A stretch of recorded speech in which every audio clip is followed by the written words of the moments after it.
As the worst economic downturn in recent times continued to deliver discouraging news, I felt compelled to tell different stories. Stories that not only reveal our personal struggles, but also our capacity to overcome crisis and thrive.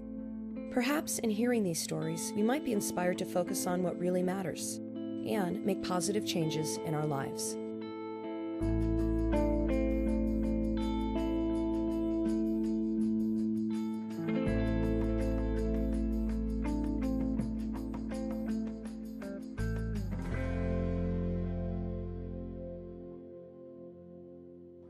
Things were going pretty well before I got laid off. I was relatively comfortable. It was a good company. They would give us a massage once a week. We had nice perks, free lunch every day. So in terms of the way they treated the employees, I feel like I was on the better end of the spectrum compared to other people.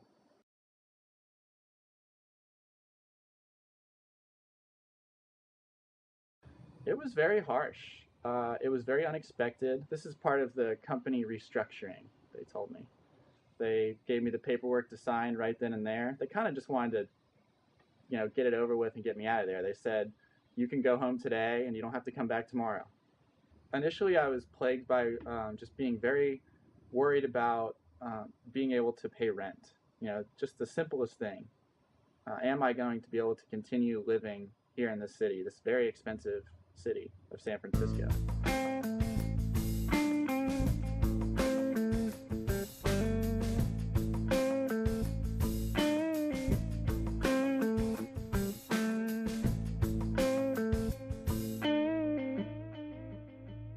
We're getting like a lot more students, a lot more younger people, and I'm meeting through the lines. We hear stories every week of people who've just lost their jobs, etc. You can pick up a full bag of groceries that can probably support yourself for a whole week, and if you have your groceries covered, then you only have to worry about rent and bills. At the same token, our volunteer force has been increased by a lot of people who have recently lost their jobs. The longer you stay unemployed, you can get hit with things like depression. So doing something like this every week kind of helps you stay in the swing of things, and it takes away that feeling of being worthless that you can get if you stay unemployed for a long time.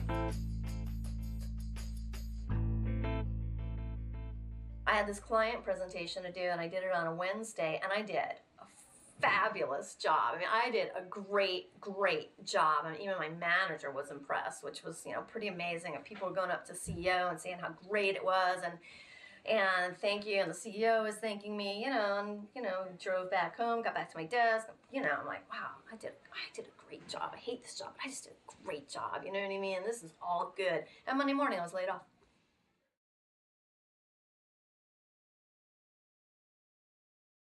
Well, because I am a benefits professional, so here's the irony is I understand just how bad it is to not have health insurance. Some people think, oh, I don't have health insurance. I'm like, you have no idea how bad it is to not have health insurance.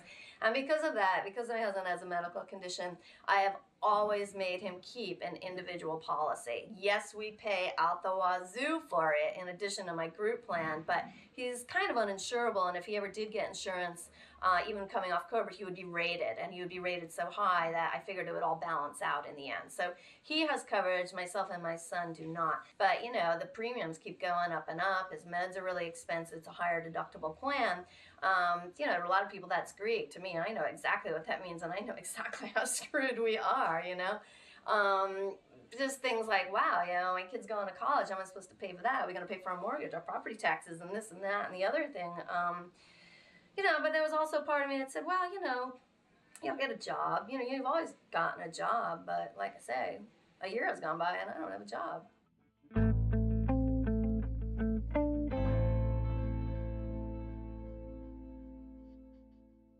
We are seeing the highest unemployment in a generation. And what's really troubling is not only the numbers of people who have lost their jobs, but the duration of their unemployment, which can last 9 months, 12 months. We haven't seen the end of this yet. In the last 12 months, we worked with close to 5,000 people, and that's about a 45% increase over the prior year, which itself was about a 40% increase over the year before that. So we've seen just a real spike in demand for our services, and there's a reality that certainly many of the people we're working with here at JDS, maybe in their 60s and 70s, thought that they would have a comfortable retirement and now have to look for work because their investment income disappeared.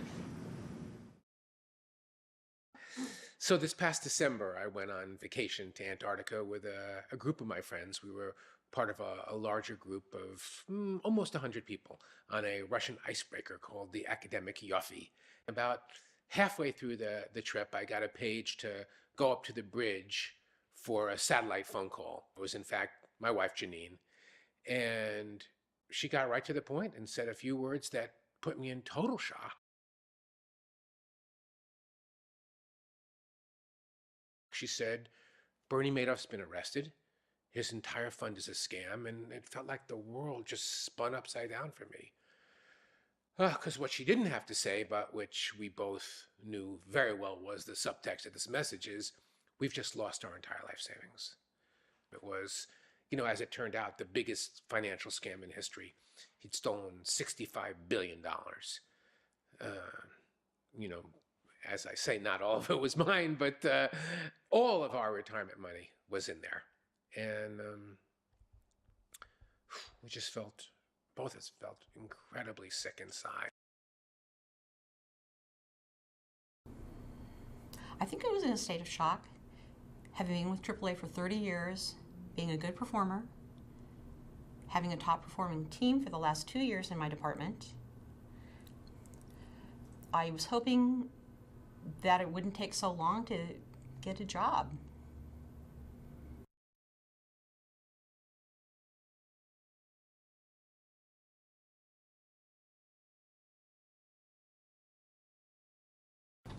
It's like you're buried under paperwork. You have to file online for the unemployment. You must post a resume online, also for your unemployment, or your claim can be denied. And no one tells you those things. And no one tells you any of the tricks to try to make that work.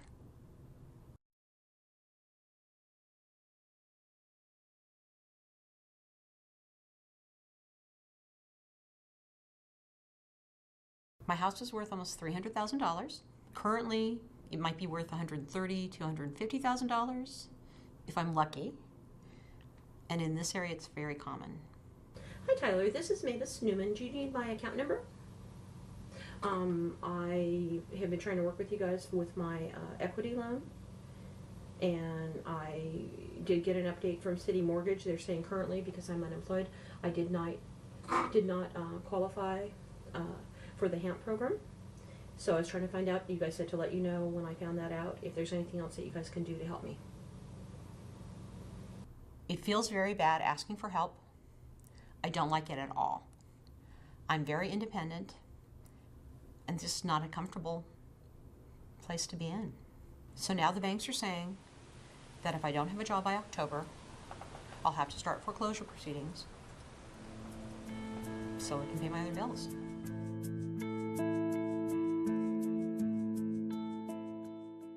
I probably had about one or 2 weeks of like frantic worry, until I got a letter in the mail from the unemployment office stating that I qualified for the program. So that was a huge burden lifted off my shoulders. What's next? How am I going to make money? How am I going to survive? I started to feel like I was changing and thinking more about, what do I really, really want to do? Like, do I really, really want to work for another web company? Because I felt like I was another cog in the machine, I didn't feel like I was exploiting my creativity to its fullest potential. So in a way, I felt that I was falling short of my goal. I've realized now that the 9-to-5 thing might not be for me. I'm on unemployment right now, so that's going to run out. But eventually I see myself as being able to sustain life without unemployment. And that's what I'm working towards right now. I'm sort of freelancing right now. And maybe that's almost too of an official way to put it, but I'm sort of just doing little side projects, mostly for friends or friends of friends.